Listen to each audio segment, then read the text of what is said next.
ប្រជាពលរដ្ឋក្នុងភូមិប៉ាំងណាឃុំជង្រុកស្រុកគងពិសីខេត្តកំពង់ស្ពឺបានចំណាយថវិកាផ្ទាល់ខ្លួនក្នុងការទិញលូបង់ហូរទឹកតាមលំនៅឋានរៀងខ្លួនដើម្បីចូលរួមជាមួយអាជ្ញាធរមុនពេលស្ថាបនាផ្លូវបេតុងអាមេមួយខ្សែដែលជាគម្រោងមូលនិធិឃុំប្រចាំឆ្នាំ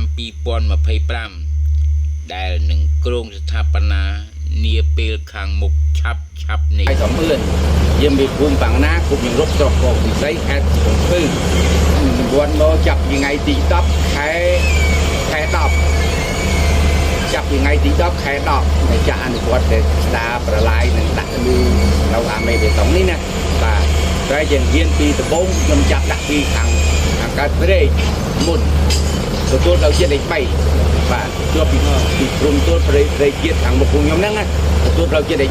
3អានឹងគិតជាលូច្រើនអានឹងលូមុខធំលូមុខ1ម៉ែត្របាទខ្ញុំនិយាយដល់ថាបើលូ1ម៉ែត្រហើយចំណែកឯគ្រឿងចាក់កាយលុយចត់ថាការខ្ញុំសូមពីកញ្ញានៃភូមិសពរជនដែលជួយតាមលទ្ធភាពនឹងលុយដែលជួលកាយថ្ងៃ50,000ចាក់ហើយលូពលរដ្ឋគាត់ដាក់មុខដីឡូពលរដ្ឋណាបងប្អូនដាក់គាត់ណាបាទហើយខ្ញុំជួយបានអានេះផ្លូវដីពោកអាហ្នឹងផ្លូវអត់មានម្ចាស់ផ្លូវខ្លងអាហ្នឹងខ្ញុំជួយបានកន្លែងហ្នឹងភាសាដានតិចណាបាទពេលចាប់កាយដាក់លូអាហ្នឹងគាត់មានអ្នកបេតុងអាមេហ្នឹងគាត់ដឹងធ្វើបេតុងទេណាអាប់កាយដាក់លូប្រព័ន្ធរំដោះទឹកនេះចាប់ពី3170ម៉ែត្រនេះគឺប្រជាពលរដ្ឋអ្នកដោះស្រាយលុយជាពលរដ្ឋអ្នកចេញលុយទាំងលូទាំងថ្លៃកាយនឹងសារខាងនឹងទីយកយើងភ្លេចអានហ្នឹងណាបាក់ចិត្តមានការខិតខំឯពលរដ្ឋយើងស្រុកគ្នាស្រួលគ្នានឹងឯកភាពនេះធ្វើដោយលូបាទអត់មានបាត់ពលអត់មានញ៉ៃអត់នេះនឹងជំនាញដល់សារព័ត៌មានឲ្យបានជ្រាបយ៉ាងអត់មាន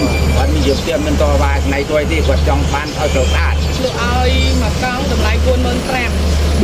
ទុកដាក់អាក្នុងបន្លាយឲ្យនិយាយរួមទៅមួយមកហើយក្នុងសាច់លូមួយកង់គឺ45,000ទាំងការប្រើប្រាស់គ្រឿងចាក់អ្វីៗទាំងអស់ហ្នឹងខាងគ្រឿងចាក់នៅលើអ៊ំឲ្យពុកចាខ្ញុំដឹងតែដឹកលូមកស្ទួយដាក់ក្នុងបន្លាយឲ្យជុលមុខឲ្យគ្នា